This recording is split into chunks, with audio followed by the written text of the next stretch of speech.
So hello students, I hope you all are doing good. मेरा नाम है Vineet and मैं आप सबका स्वागत करता हूँ हमारे इस प्यारे से यूट्यूब चैनल पर। तो बेटा हम लेक्चर 3 ले रहे हैं क्लास 12th का। ठीक है, क्लास 12th का जो ब्रिक्स बीट्स एंड बोन्स वाला चैप्टर है उसका लेक्चर 3 है। और लेक्चर 3 में आज हम देखेंगे सील्स, स्क्रिप्ट एंड वेट्स। उनके सील्स के बारे में, हड़प्पन के सील्स के बारे में, स्क्रिप्ट के बारे में और उनके वेट मेजरमेंट के बारे में। ठीक है, आओ जरा।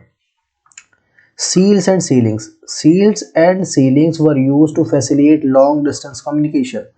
Imagine a bag of goods being sent from one place to another. Its mouth was tied with the rope, and on the knot was fixed some wet clay on which one or more seals were pressed, leaving an impression. If the bag reached with its sealing intact, it meant that it had not been tampered with. The sealings also conveyed the identity of the sender. देखो लिख रहा है कि seals, जब आपके पास कोई packet आता है, ऐसे जब आपके पास कोई पैकेट आता है, अगर आपके पास कोई फ़ोन का पैकेट आता है तो उस पर लिखा होता है do not accept if seal is broken. ठीक है, या फिर जब आपके पास कोई कुरियर आता है, अगर वो बैग में पैक है, ठीक है, अगर वो थैले में पैक है, ठीक है, अगर वो थैले में पैक है तो थैले के जहाँ पे गांठ बनती है वहाँ पर एक सील दिया होगा और उस पर भी लिखा होगा कि do not accept if the seal is broken. तो ये सेम चीज हड़प्पन के टाइम में भी चलती थी। ठीक है, समझो कि अगर हड़प्पन ने, ये बैग है, ये एक बैग है और हड़प्पन ने इसको बांध दिया। बांधने के बाद क्या करेंगे, उसको सील कर देंगे। ठीक है, क्या करेंगे, एक वेट क्ले लेंगे, क्या करेंगे, वेट क्ले लेंगे, वेट क्ले को रखेंगे उसके मुंह पे और उस पर सील मार देंगे, मोहर मार देंगे, जिससे कि पता चल जाए कि ये जो पैकेट है वो सील हो चुका है। और अगर वो पैकेट कहीं रास्ते में, अगर जब वो अपने ओनर के पास पहुंचेगा, ठीक है, और वो अगर ओनर देखे कि यार ये सील तो पहले टूट चुकी है, इसका मतलब क्या होगा कि जो वो पैकेट है उसका, जो भी उसका कुरियर है, वो रास्ते में किसी ने खोला था, है ना, और ऐसा करता हुआ कोई पकड़ा गया, फिर उसको भाई सजा मिलेगी। तो सील्स एंड सीलीज, जो सील और सीलिंग थे, इससे क्या दिखाई देता है कि ये लोग लॉन्ग डिस्टेंस ट्रेड में इसका यूज करते होंगे कि अगर कोई चीज मेलुहा से, मेलुहा मतलब क्या, मेसोपोटामियन ने मेलुहा, इंडस वैली को मेलुहा के नाम से डिनोट कराया है। ठीक है, तो अगर कोई भी गुड्स है, कोई भी गुड है, अगर वो मान के चलो कि इंडस वैली से मेसोपोटामिया जा रहा है, या फिर दिलमुन जा रहा है, या फिर मगन जा रहा है, ठीक है, तो वो लोग जो भी गुड वो भेजेंगे, जो भी वस्तु वो भेजेंगे, उसके मुंह पर एक सील लगा देंगे, उसको सील कर देंगे। ठीक है, देखो यहाँ पे एक सील, देखो ये सील है एक, ठीक है, सीलिंग है, ये एक सीलिंग है जो कि रोपर से मिली है। रोपर कहाँ है, पंजाब में। ठीक है, ठीक है, पंजाब में। तो इससे क्या दिखाता है कि अगर ये रास्ते में ओपन हुआ, अगर रास्ते में अगर ये मेरे पास पहुंचा, मेरा पैकेट मेरे पास पहुंचा और ये टूटा हुआ, इसका मतलब कि जो ये मेरा गुड्स है, जो भी मेरा सामान है इस पैकेट के अंदर, वो कहीं ना कहीं पे खोलकर कुछ ना कुछ छेड़खानी की गई है ना। तो seals and sealing foreign trade में काम आते थे, है ना, समझ गए। एंड एनिग्मेटिक स्क्रिप्ट, एक रहस्यपूर्ण, इनकी स्क्रिप्ट के बारे में देख लेते हैं। इनका रहस्यपूर्ण स्क्रिप्ट क्यों कहा गया है, क्योंकि इनकी जो स्क्रिप्ट है वो डेसिफर नहीं की गई अभी तक, अनडेसिफर है। इट मीन्स कि इनकी जो स्क्रिप्ट है, इनकी जो लिपि है, उसका हमें एग्जैक्ट मीनिंग नहीं पता कि अगर कोई लिपि इनकी भाषा में अगर इन्होंने कुछ लिखा है तो उसका मतलब क्या है। ठीक है, तो Harappan seals usually have a line of writing probably containing the name and title of the owner. Scholars have also suggested that the motif, generally an animal, conveyed a meaning to those who could not read. देखो कह रहे हैं कि हड़प्पन की जो writing है, ठीक है, वो राइटिंग किसके लिए थी, जो कि ओनर्स थे। ओनर जो होते हैं ना, जो जैसे कोई गुड है, कोई गुड्स है, कोई भी वस्तु है, अगर मैं उसको भेज रहा हूँ बाहर, ठीक है, तो उसके ऊपर मैं क्या, उसके ओनर का नाम होगा, उसका एड्रेस होगा, है ना। तो लिखा गया, कह रहे हैं कि जो सील्स हैं, मे बी उसके ऊपर भी यही सब लिखा हो कि ओनर कौन है इस गुड का, मतलब जिसके पास इसको हम भेज रहे हैं। और मोटिव इसलिए बनाते थे, पिक्चर इसलिए बनाते थे ताकि वो लोग जो पढ़ना नहीं जानते वो इस पिक्चर से क्या आइडेंटिफाई कर ले कि लिखा क्या गया है हमारे सील में, है ना। आगे है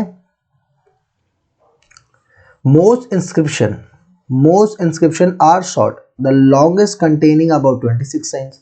बहुत सारे जो इंस्क्रिप्शंस हमको मिले हैं आर्कियोलॉजिस्ट को वो छोटे हैं, ठीक है, लेकिन जो सबसे बड़ा लिखा गया है उसमें 26 साइंस का यूज हुआ है।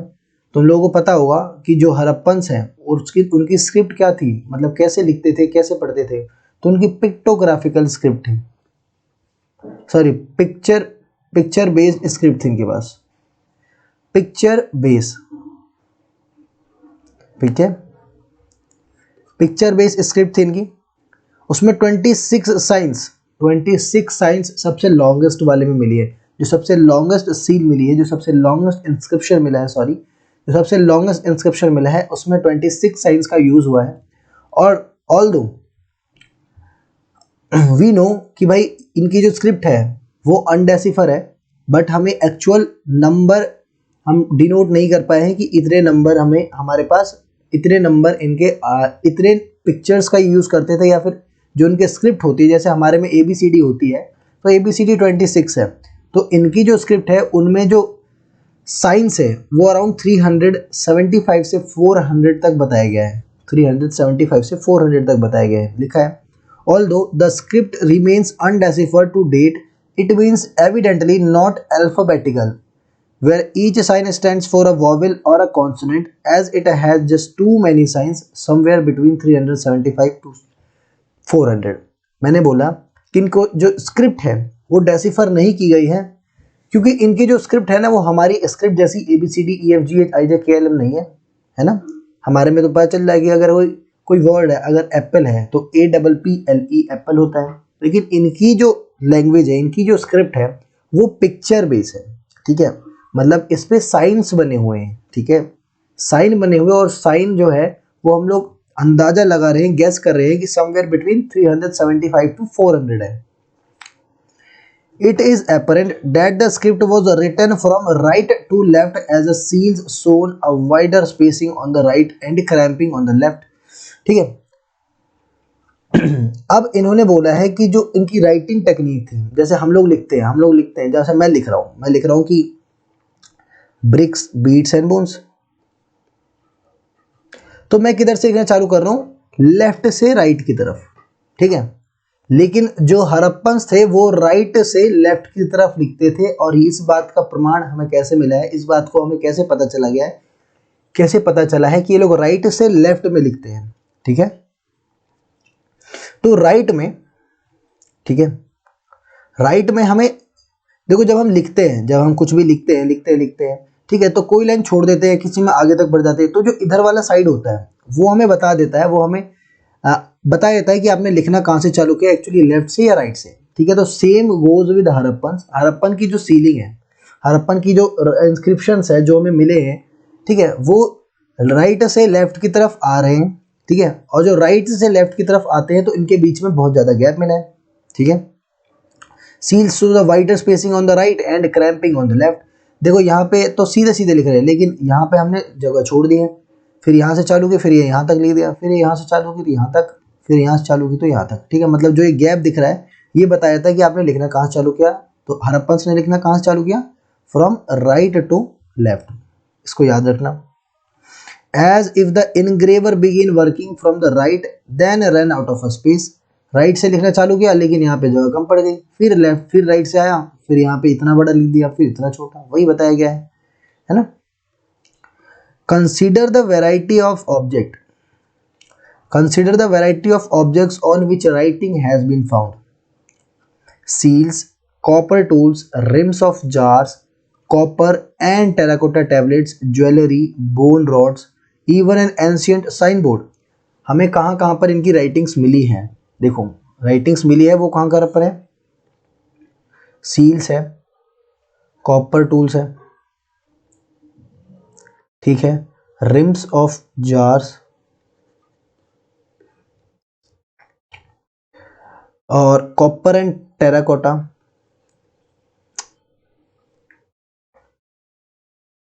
कॉपर और टेराकोटा के टैबलेट्स पे हमें लिखा है, इनके साइंस को देखा गया है कि इनके साइंस जो है कॉपर और टेराकोटा है, उनके टैबलेट्स पे वो लिखे गए हैं। ज्वेलरी पे लिखे गए मिला है, और बोन रॉड पे मिले गए हैं, हड्डियों पे। और अब हमें एक एनिशिएंट साइन बोर्ड ही मिल गया, आप क्या लोगे, है ना। तो इतनी सारी जगह पे इनकी राइटिंग जो है हमें देखने को मिली है। Remember there are too many have been writing. देखो इनकी जो राइटिंग है वो अनडेसिफर है ना। इनकी राइटिंग जो है वो अनडेसिफर है, बट लेकिन इनकी जो राइटिंग है अनडेसिफर है, लेकिन इन्होंने साइंस का प्रयोग किया है, और जो साइंस है वो काफ़ी ज़्यादा ही विचित्र है। मतलब कि देखो, इन्होंने यूनिकॉर्न का यूज़ किया है। अब यूनिकॉर्न तो भाई हमने तो देखा नहीं कभी, मे बी उस टाइम पे यूनिकॉर्न होते होंगे, ठीक है।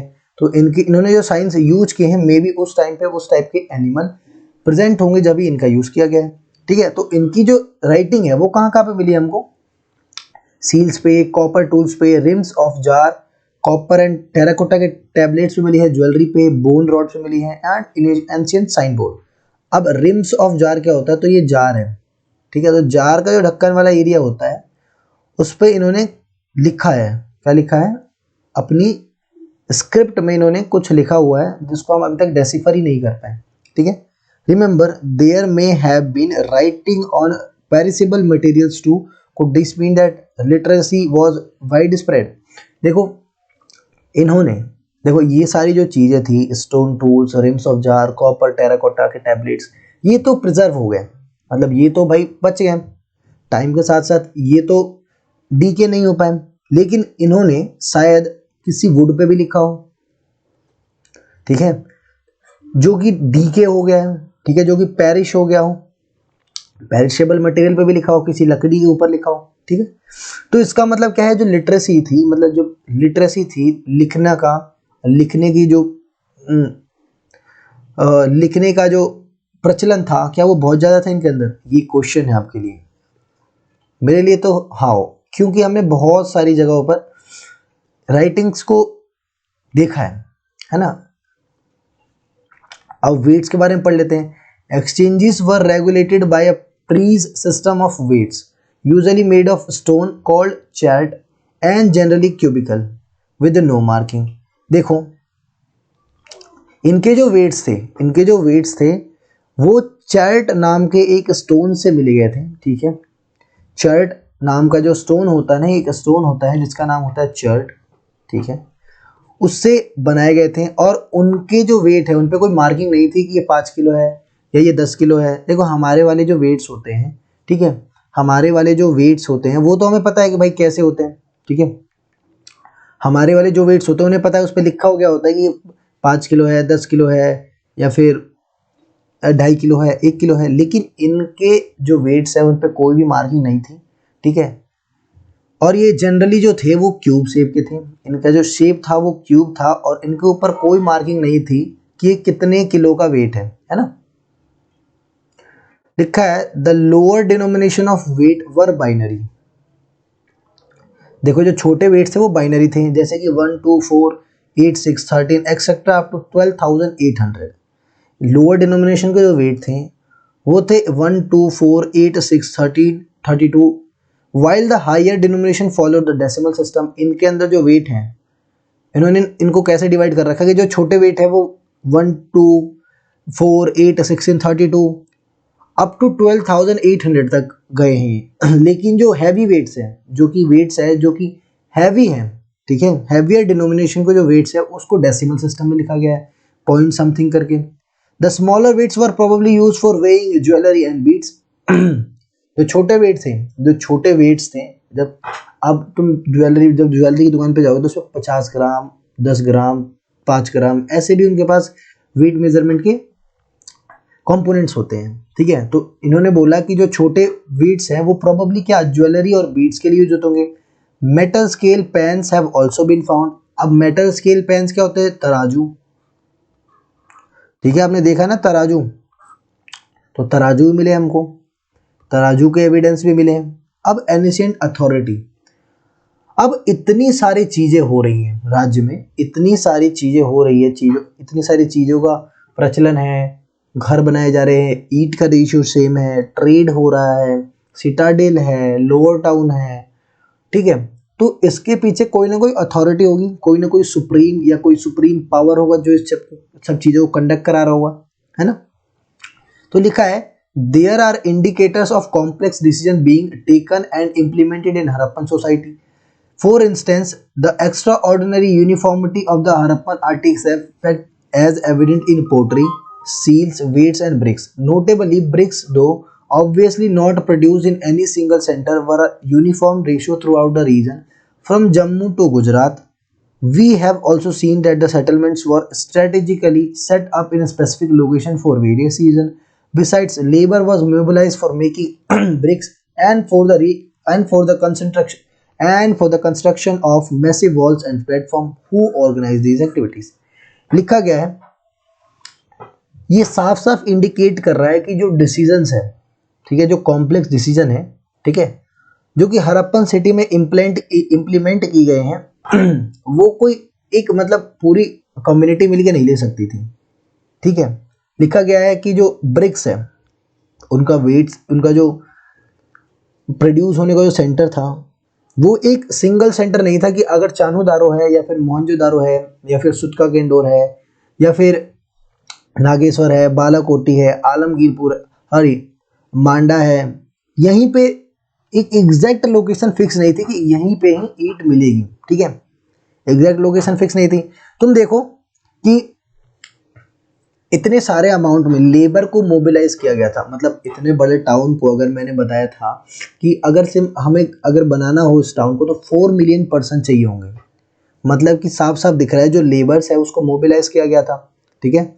अब इन एक्टिविटीज को कौन कंडक्ट करा रहा है, और साथ ही साथ तुम देखो जो रोड्स है वो अलॉन्ग विद द, जो ड्रेन्स है वो अलॉन्ग विद द स्ट्रीट चल रही है, स्ट्रीट के साथ साथ जो है नालियाँ चल रही हैं।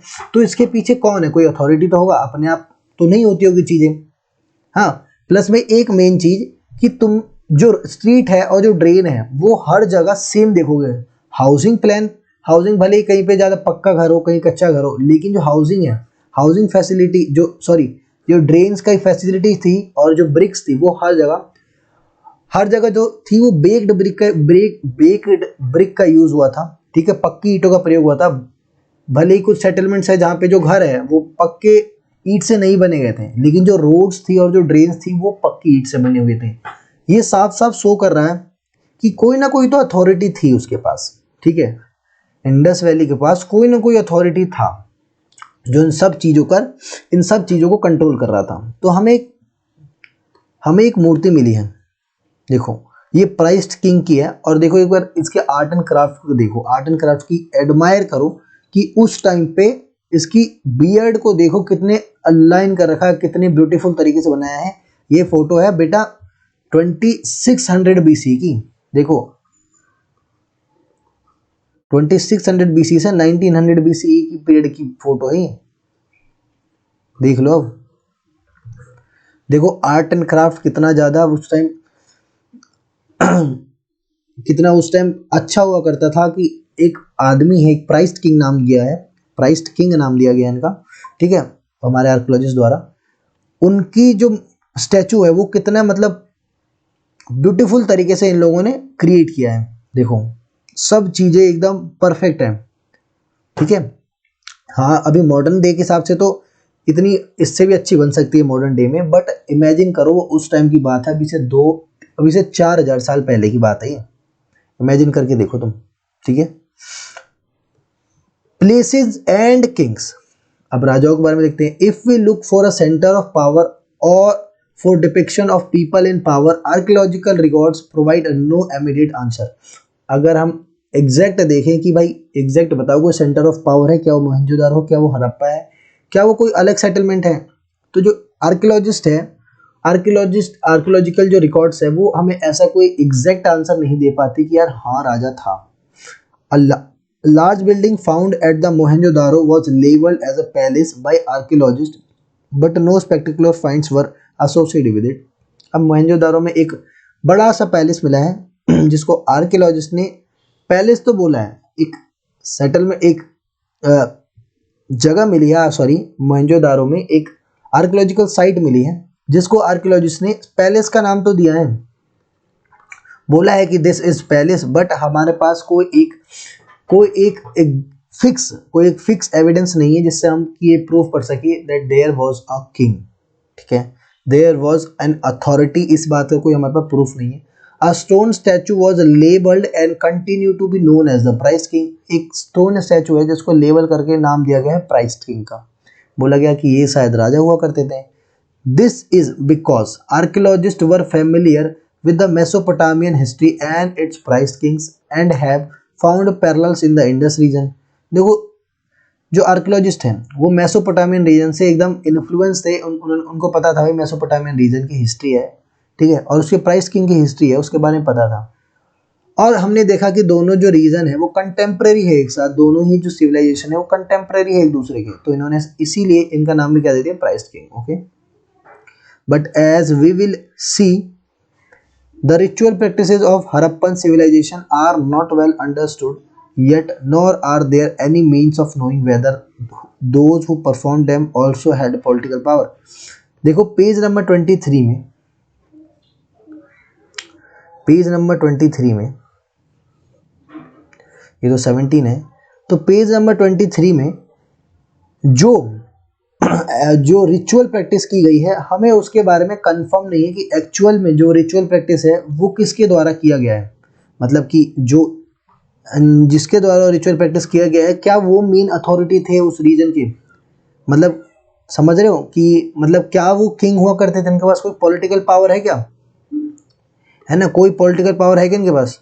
जैसे कि ये रहे, एक सील है, ये सील मिली है, ठीक है, ये आदमी जो है, ये व्यक्ति जो है, इनका नाम दिया गया प्रोटोसिवा, ठीक है।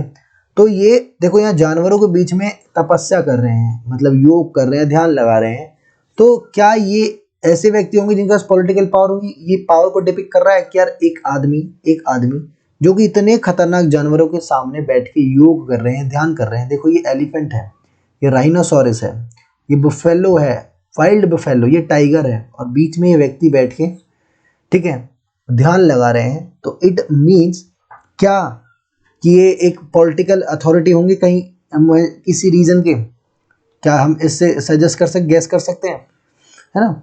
तो वी डोंट रियली नो कि क्या ये इनके पास पॉलिटिकल पावर थी या फिर ये कोई गॉड हुआ करते थे इनके, है ना, या फिर शायद इनको कोई गॉड हुई हो सकता है कि नहीं, कि इन्होंने नाम भी दिया है आर्कियोलॉजिस्ट ने प्रोटोशिवा, ठीक है। तो हमें नहीं पता कि जो एक्चुअल में जिन्होंने जो प्रैक्टिस कर रहे हैं ये रिचुअल को, वो इनके पास पॉलिटिकल पावर है भी या नहीं, है ना, या फिर ये शायद एक ऑर्डिनरी इंसान हो, ठीक है, एक ऑर्डिनरी इंसान हो, है ना।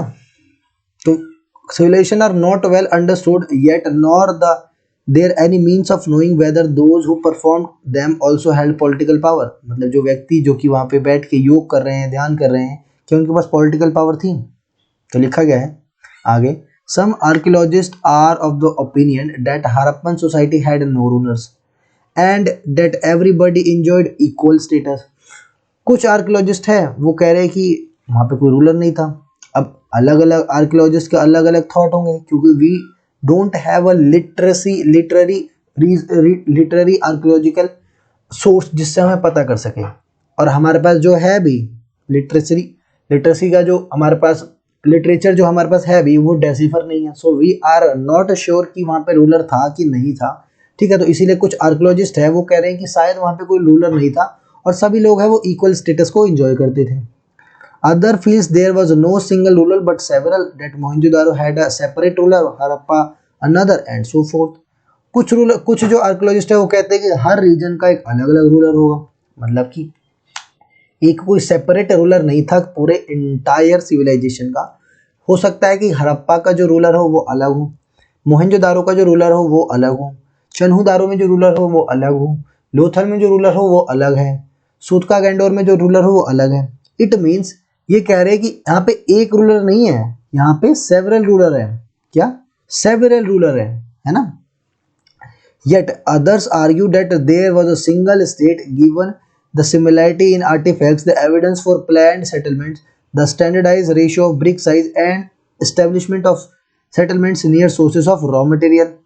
कुछ जो आर्कियोलॉजिस्ट है वो सजेस्ट करते हैं कि यहाँ पर सिर्फ एक ही स्टेट था, मतलब कि जैसे कि इंडिया है वैसे ही एक ही स्टेट था, ठीक है, जहाँ पे एक ही अथॉरिटी थी, वही सब चीज़ों को कंट्रोल करती थी, वही ऑर्डर देती थी कि जो ब्रिक्स है उसका रेशियो सेम रखो, जितने भी तुम लोग काम कर रहे हो वो एक प्रिसाइज तरीके से करो, ठीक है, एक सही ढंग से करो, ताकि पूरे सेटलमेंट में जो है वो चीज़ें है वो इक्वली डिस्ट्रीब्यूट हो जाए।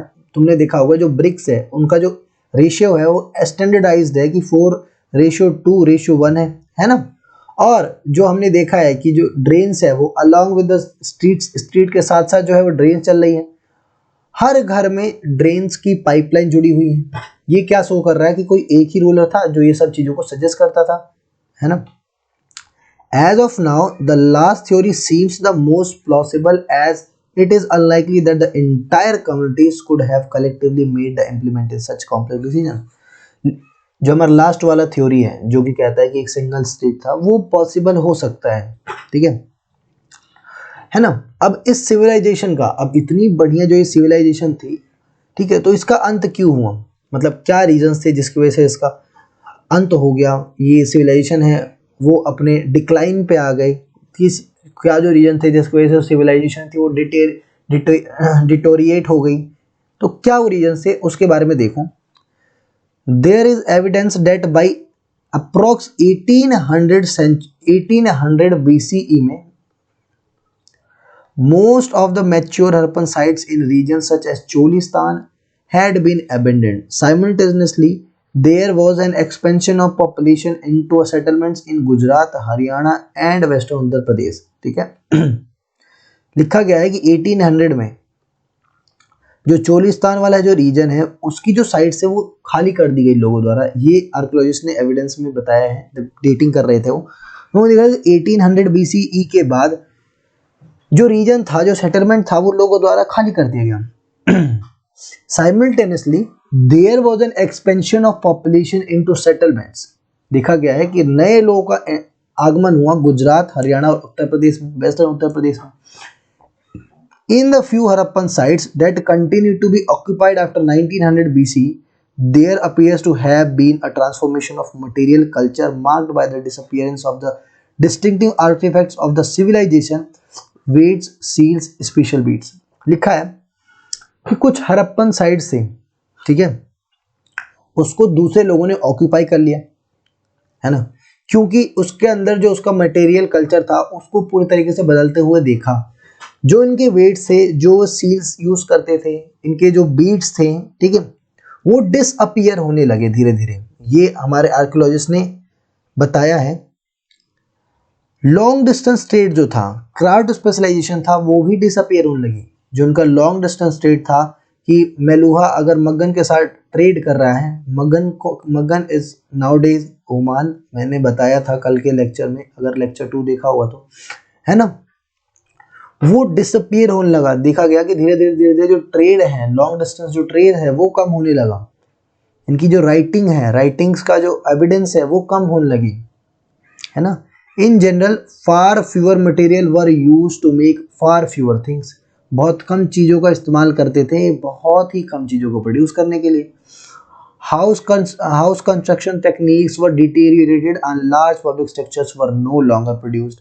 Overall, artifacts and settlements indicate a rural way of life in what are called late Harappan or successor cultures. अब लेट हरप्पन कल्चर के बारे में देखो क्या लिखा गया है। ये तो हम मैच्योर का पढ़ रहे थे, उसके बाद जब डिक्लाइन हुआ तो क्या आया हमारे पास, मैच्योर हरप्पन, ठीक है। ओवरऑल जो आर्टिफैक्ट्स है, जो सेटलमेंट्स है, वो इंडिकेट कर रहा है एक रूरल वे ऑफ लाइफ की तरफ, मतलब कि अब फिर से गाँव वाले एरिया की तरफ, गाँव वाले लोगों की तरह लोग रहने लगे, ठीक है। मतलब इतनी एडवांस सिटी होने के बाद वो लोग फिर से क्या रूरल वे में रहने लगे, ठीक है। ये डिपेक्ट करता है लेट हरप्पन को या फिर सक्सेसर कल्चर को, मतलब कि अब नए लोग का आगमन हो जाएगा, नए लोग आने चालू हो जाएंगे, ठीक है। अब ये क्या हुआ, अब कौन से चेंजेस की वजह से ये चीजें हुई, क्या हुआ ऐसा कि लेट हड़प्पन कल्चर का स्टार्टिंग हो गई। लेट हड़प्पन कल्चर जो है उसका उसके एविडेंस मिले हमारे आर्कियोलॉजिस्ट को। कुछ एक्सप्लेनेशन है, वो कहते हैं कि क्लाइमेट चेंज हुआ है, डिफॉरेस्टेशन हुआ है, excessive floods, shifting on drying up rivers to over use of the landscape. कुछ लोग कहते हैं, कुछ जो आर्कियोलॉजिस्ट है उनका मानना है कि जो क्लाइमेट है उसके अंदर ड्रामेटिकली चेंज आया, जिसकी वजह से इन लोगों को, जगहों को, इनको सेटलमेंट्स को वो छोड़कर जाना पड़ा, है ना। कुछ जो आर्कियोलॉजिस्ट हैं वो बताते हैं कि डिफॉरेस्टेशन हो गया, मतलब पेड़ों को लोगों ने इतना काटा कि अब जो पेड़ थे उनके सेटलमेंट में वो इनफ अमाउंट में नहीं बचे, ठीक है, जिसकी वजह से इन लोगों को, इनके जो एनिमल्स थे उनको ग्रेजिंग करने के लिए, उनको चराने के लिए उस सेटलमेंट को छोड़ के जाना पड़ा। ऐसा हो सकता है। और तीसरा जो रीजन दिया गया वो है एक्सेसिव फ्लूड।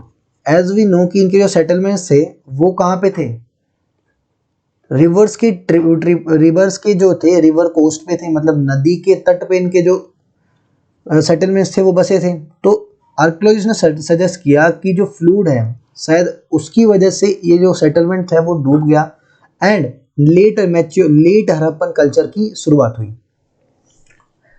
या फिर कोई बोल रहा है कि जो नदियाँ थी जिससे ये लोग पानी यूज कर लेते थे, जिस पानी को ये यूज में लेते थे, वो ड्राई हो गई, वो नदी ही सूख गई, है ना।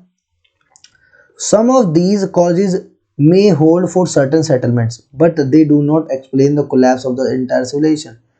अब देखो, ये जितने भी इन्होंने एविडेंस दिए हैं वो सिर्फ कुछ सेटलमेंट के लिए ठीक है कि चलो यार कुछ सेटलमेंट है वहाँ पे पानी खत्म हो गया, कुछ सेटलमेंट डिफॉरेस्टेशन हो गया, कुछ सेटलमेंट्स है, कुछ सेटलमेंट्स में डिफॉरेस्टेशन हो गया, कुछ सेटलमेंट्स में ओवरफ्लो हो गया पानी का, है ना, मतलब कि जो रिवर है वो ओवरफ्लो हो गई। कुछ सेटलमेंट्स में मान सकते हैं कि चलो क्लाइमेट चेंज आ गया। तो क्या हर जगह थोड़ी आएगा? अगर मैं इसके मैपिंग की बात करूं तो यहाँ पाकिस्तान में सुचका कैंडोर से लेके कश्मीर में मांडा, उत्तर प्रदेश में आलमगीर और महाराष्ट्र में दाइमाबाद, अभी इतना बड़ा जो सेटलमेंट है उसमें क्या क्लाइमेट चेंज आने की वजह से हो सकता है? इतना बड़ा जो सिविलाइजेशन है, क्या उसके अंदर डिफोरेस्टेशन की वजह से ये लोग अपनी जगह को छोड़ के जाने लगे? क्या excessive fluid, excessive water flow हो गया रिवर का, क्या उसकी वजह से छोड़ के जाने लगे, है ना। तो we don't have a fixed we can say evidence जिससे कि हम ये बता सके कि जो ये सेटलमेंट है उसका एंड कैसे हुआ, ठीक है।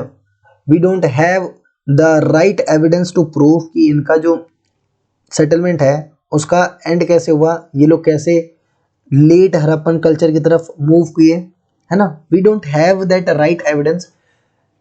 ये एविडेंस जो दिए गए हैं वो आर्कियोलॉजिस्ट द्वारा दिए गए एक हाइपोथेटिकल थ्योरी मान सकते हैं। इन्होंने बोला कि ऐसा हो सकता है ना। आगे लिखा है, it appears that a strong unifying element perhaps the Harappan state came to an end. This is evidenced by the disappearance of seals, the script, distinctive beads and pottery, the shift from a standardized ratio weight to the use of local weights, and the decline and abandonment of the city। अभी evidence जो है वो कैसे मिला कि जो Harappan culture है, Harappan settlements जो है वो लोगों द्वारा छोड़े जा रहे हैं, वो लोगों द्वारा छोड़े जा रहे हैं। इसके एविडेंस जो है इनके स्क्रिप्ट, इनके बीट्स, इनकी पोट्री, इनके वेट सिस्टम को डिसअपीयर होते हुए आर्कियोलॉजिस्ट ने देखा कि जो हड़प्पा के जो लोग थे अब वो स्टैंडर्डाइज्ड वेट सिस्टम को छोड़कर लोकल वेट सिस्टम का यूज करने लगे, है ना। The sub continent would have to wait for over a millennium for new cities to develop in a completely free region. अब हजारों सालों तक सब कॉन्टिनेंट को वेट करना पड़ा ताकि न्यू सिविलाइजेशन का सेटअप हो, है ना। अब एक बार में कोई सिविलाइजेशन है उसका खात्मा हो गया तो दूसरी सिविलाइजेशन है उसको एस्टेब्लिश होने में थोड़ा टाइम लगेगा, है ना। वी ऑल नो कि अगर हम एक घर को छोड़ के दूसरे घर में जा रहे हैं तो हमारे पास टाइम लगता है उस सेटलमेंट को छोड़ के जाने में, दूसरे घर में एडजस्ट होने में, है ना। लिखा है Deadman Lane is a narrow valley veering from 3 to 6 feet in width. At the point where the lane turns westward, part of a skull and bones of the thorax and upper arm of an adult were discovered, all in very friable condition at a depth of 4 feet 2 inch. तो इनको क्या मिला है?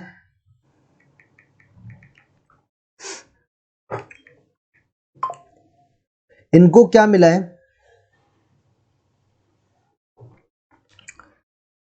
एक dead man लेन मिला है। Deadman लेन मतलब क्या होता है?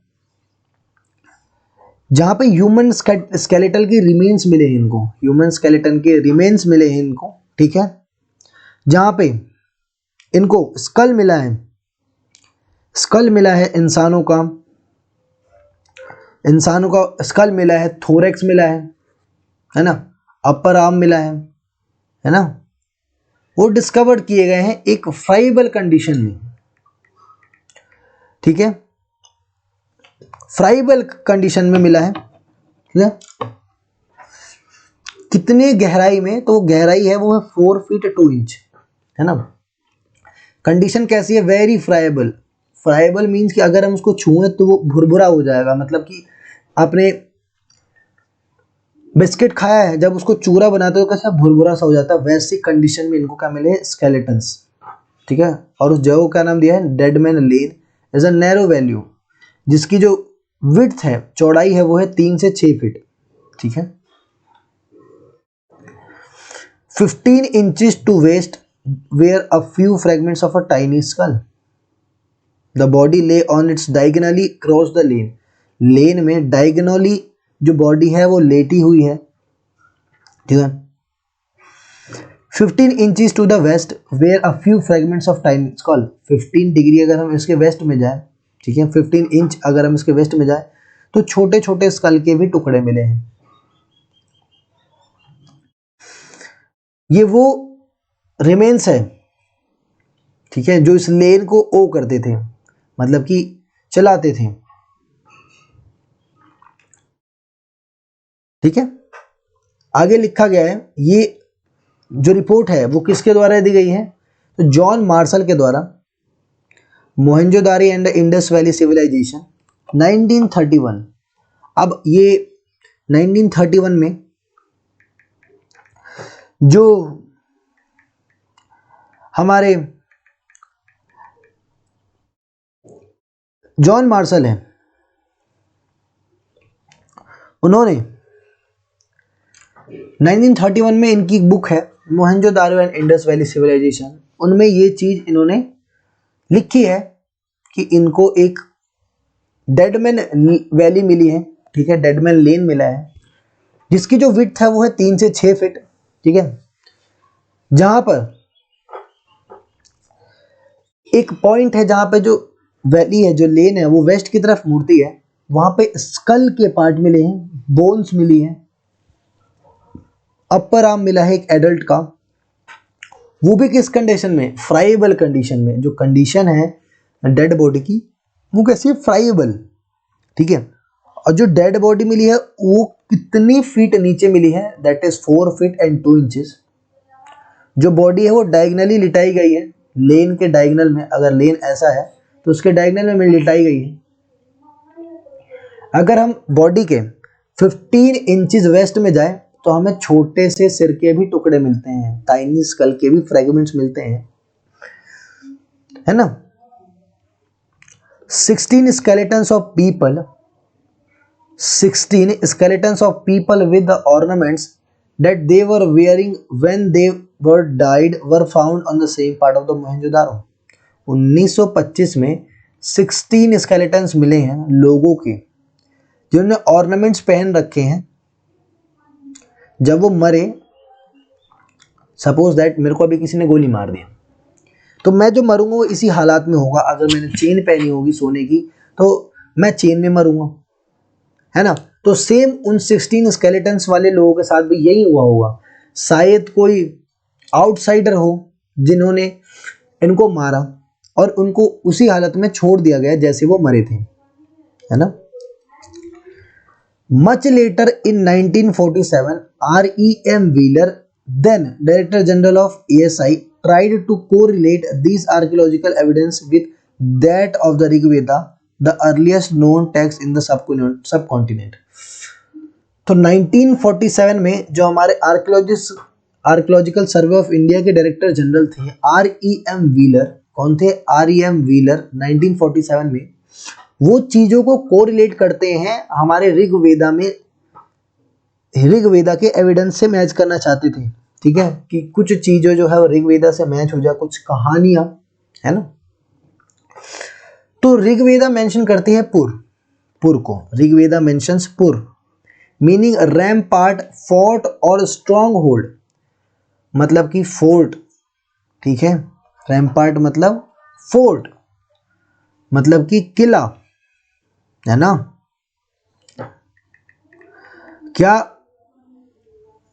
क्या तो ऋग्वेदा मेंशन करती हैं पुर का मतलब होता है रैम्पार्ट मतलब जो किला होता है उसकी दीवार।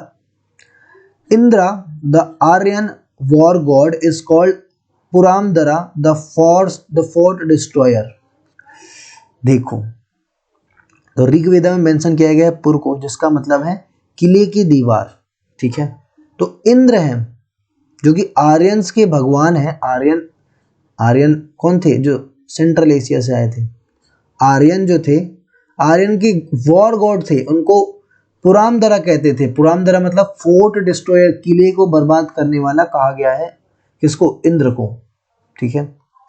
Where are or were these citadels? It has in the past been suppose that they were mythical. The recent excavation of Harappa may be thought to have changed the picture. Here we have a highly evolved civilization of essentially non-Aryan type, now known to have employed massive fortification. What destroyed the firmly settled civilization? Climatic, economic, or political deterioration may have weakened it, but its ultimate extinction is more likely to have been completed by deliberated and large-scale destruction.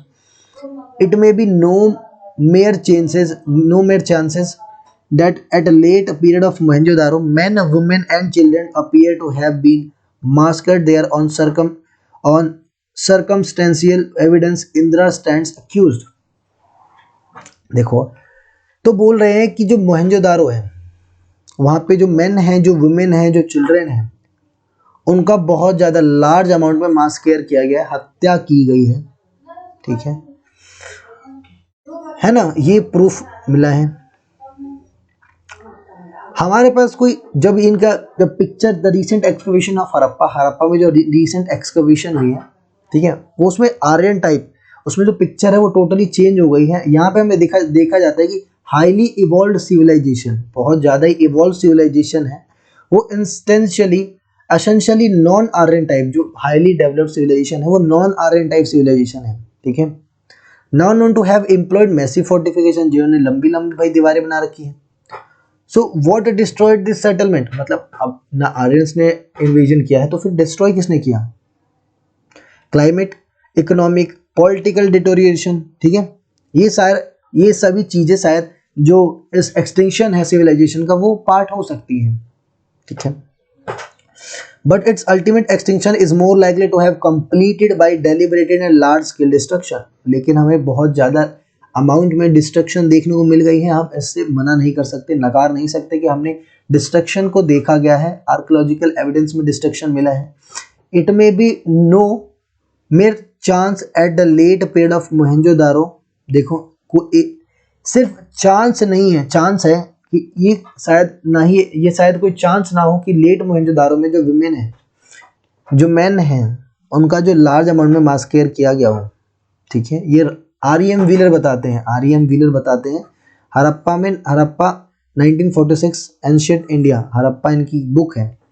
ठीक है, उनमें इन्होंने ये mention किया है ना, है ना, इन्होंने ये मेंशन किया है ना।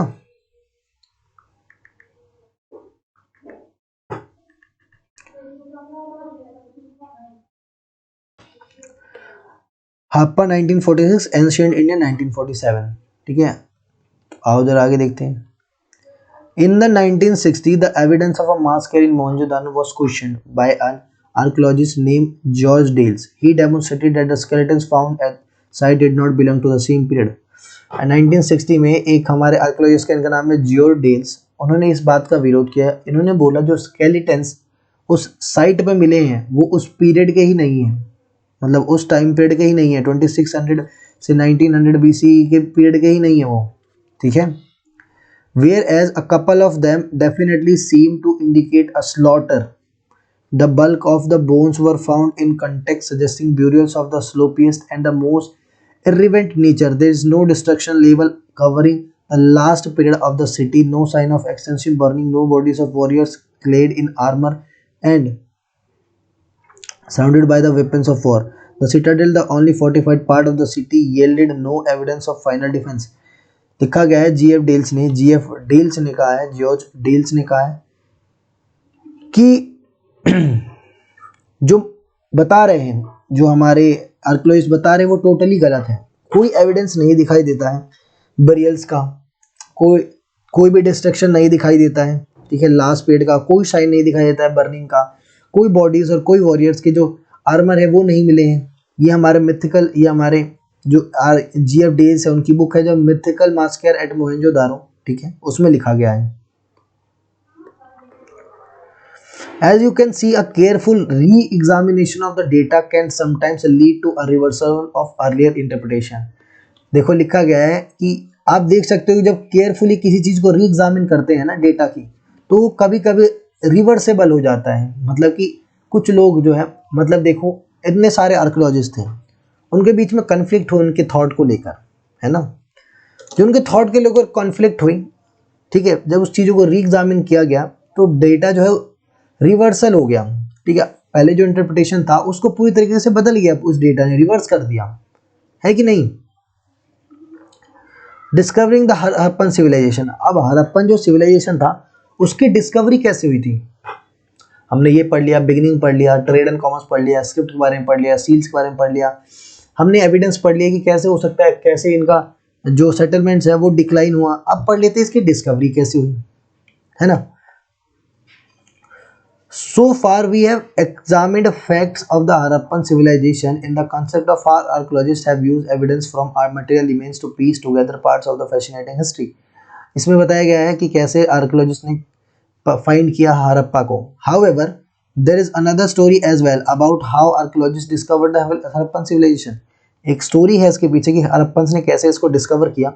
तो when Harappan cities fell into ruin, people gradually forgot all about them. When men and women began living in the area millennia later, they did not know what to make of the strange artifacts that occasionally surfaced, washed by floods or exposed by soil erosion or turned while plugging a field. देखो, जब Harappan cities ruin होने लगे, ठीक है, मतलब कि Harappan cities जो थे, जब वो बर्बाद होने लगे तो लोग जो है वो ग्रेजुअली भूलने लगे अपने आर्ट एंड क्राफ्ट को। जब मैन और वुमेन नए जगहों पर रहने लगे, ठीक है, मिलेनियम ईयर लेटर, जब लोग मैन और वुमेन नई जगहों पर रहने लगे, ठीक है, they did know what to make of the strange artefacts. अब उनको नहीं पता कि क्या बनाया जाए भाई।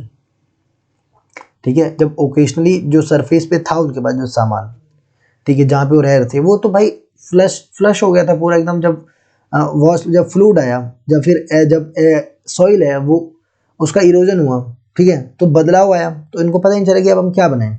ठीक है,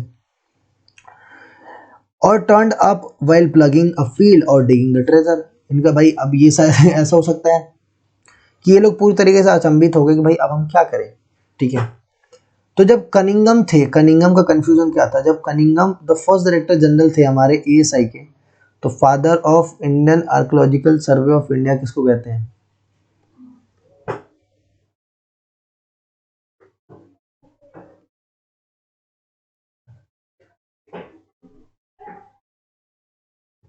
वो हमारे अलेक्जेंडर कनिंगम।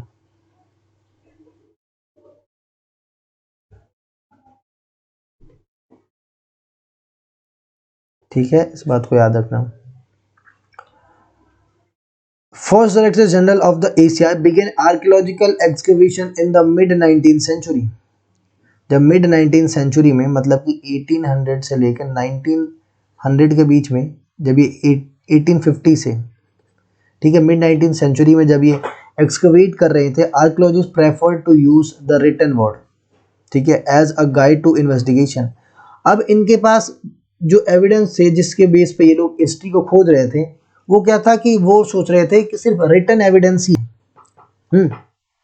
और इनफैक्ट जो कनिंगम थे, उनका जो मेन इंटरेस्ट था वो आर्कियोलॉजी में, वो अर्ली हिस्ट्री में था, मतलब 6th सेंचुरी से लेके 4th सेंचुरी के बीसी में, मतलब कि जब हमारे बुद्धा का जन्म हुआ था तब के पीरियड में, ठीक है। And later periods he used the accounts left by Chinese Buddhist pilgrims who had visited the subcontinent between the 4th and 7th centuries BC CE to locate early settlements।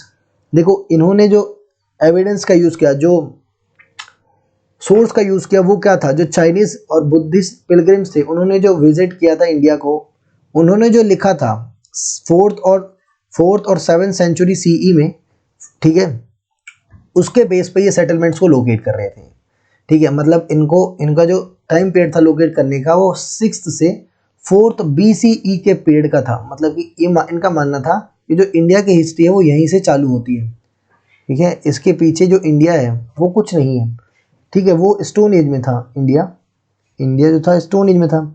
लेकिन इन भाई साहब को क्या पता था कि जब इनके पूर्वज शिकार करते थे तब हम कैसे रहा करते थे, है ना। अब ज़्यादा नहीं बोलूँगा, लोग ऑफेंड हो जाते हैं कि अरे अरे अरे ऐसे ऐसे ऐसे बोल दिया तुमने, हमारे फादर ऑफ इंडियन आर्कियोलॉजी है ना। तो Cunningham also collected, documented and translated inscription and found during his survey. When he excavated sites, he tended to recover artifacts that he thought had cultural value। तो इन्हें जो artifacts मिले हैं, ठीक है, when he excavated site, he tended to recover artifacts that he thought had cultural value। इन्होंने जब excavation किया और इन्होंने जो artifacts recover किया, ठीक है, उन्होंने सोचा कि ये कुछ कल्चरल वैल्यू है इसकी, मतलब उस टाइम पीरियड से रिलेट करते होंगे, को रिलेट करता होगा।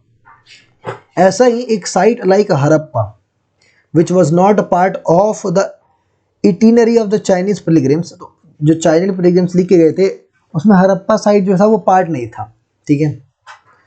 तो उनको एक सील मिला था, ऐसा एक सील था। तो उनके पास एक कर्मचारी आया, वो उन्होंने ये सील दिखाया कि देखो सर हमें ये सील मिला है। तो इन्होंने उसको इग्नोर कर दिया। उन्होंने ये बोल के इग्नोर किया होगा कि यार देखो ऐसा कुछ नहीं है, ये अभी का होगा, 200-300 साल पुराना, कहाँ दिखा रहे हो तुम, ठीक है, ये तो हमारे टाइम फ्रेम में फिक्स नहीं होता, हम तो 6th से 4th BCE का सोच रहे हैं, ये तो उस टाइम फ्रेम में फिक्स ही नहीं होता, ये बेकार है, हटाओ इसको। So although Harappan artifacts were found fairly often during the 19th century and some of these reached Cunningham, he did not realize how old these were। इनको जब मिला तो इनको पता ही था कितने पुराने थे ये, है ना। Harappan seal was given to Cunningham by an Englishman. तो एक व्यक्ति आता है, मैंने बोला, उन्होंने इनको ये सील दिया। He noted that the object was unsuccessfully try to place in with the time frame with he was familiar. तो इनको जो टाइम फ्रेम पता था वो क्या था, 6th से 4th BCE का। यार इसमें तो ये फिक्स नहीं हो रहा इस टाइम पीरियड में, ये सील जो तुम लेके आए हो हमारे पास, तो एक काम करो, ये बेकार है, इसको हटाओ। This was because he, like many others, thought that the Indian history began with the first cities and the Ganga Valley। Given his specific focus, it is not surprising that he missed the significance of Harappa। इनका जो main focus था वो हमारी Ganga valley, उनका मानना था कि जो फर्स्ट सिटीज है वो गंगा वैली से ही स्टार्ट हुई थी, है ना। तो सरप्राइजिंगली इन्होंने मिस कर दिया जो इतने महत्वपूर्ण पार्ट था हमारे हड़प्पा का। इनको नहीं पता था कि जो हड़प्पा है वो जिस टाइम पीरियड में ये खोज रहे हैं उससे कई सालों पुरानी है ना। ये तो वो होता है ना कि जब बुद्धि नहीं चलती है तो सब चीज़ें हमें मतलब खराब ही दिखाई देती हैं। ये देखो, ये जो सील इनको दिया गया था, Cunningham sketch of the first known seal from Harappa, Harappa से जब इनको पहली सील मिली थी वो ऐसी थी, देख लो। अब अ न्यू ओल्ड सिविलाइजेशन, एक नई पुरानी सभ्यता, तो इसके बारे में हम लेक्चर नंबर 4 में पढ़ेंगे, ठीक है। सो इस लेक्चर को मैं यहीं ख़त्म करूँगा एक नोट के साथ जो है थैंक यू। हमारी NCERT line by line series की इस जर्नी का हिस्सा बनने के लिए, NCERT line by line explanation की जर्नी का हिस्सा बनने के लिए आप बहुत बहुत धन्यवाद, ठीक है। कृपया अगर आपको लेक्चर अच्छा लगा हो तो चैनल को सब्सक्राइब करके वीडियो को लाइक कर दें, कमेंट कर दें, ठीक है, जो पार्ट आपको समझ नहीं आया, ठीक है। सो दैट नेक्स्ट वीडियो जब हम बनाएं जिस भी पार्ट के ऊपर वो थोड़ा सा क्लियर हो, ज़्यादा ब्लरी ना हो आपके लिए, ठीक है। तब तक के लिए नेक्स्ट वीडियो मिलते हैं students. I hope you all are studying, ठीक है। मिलते हैं अगली वीडियो में। जय हिंद।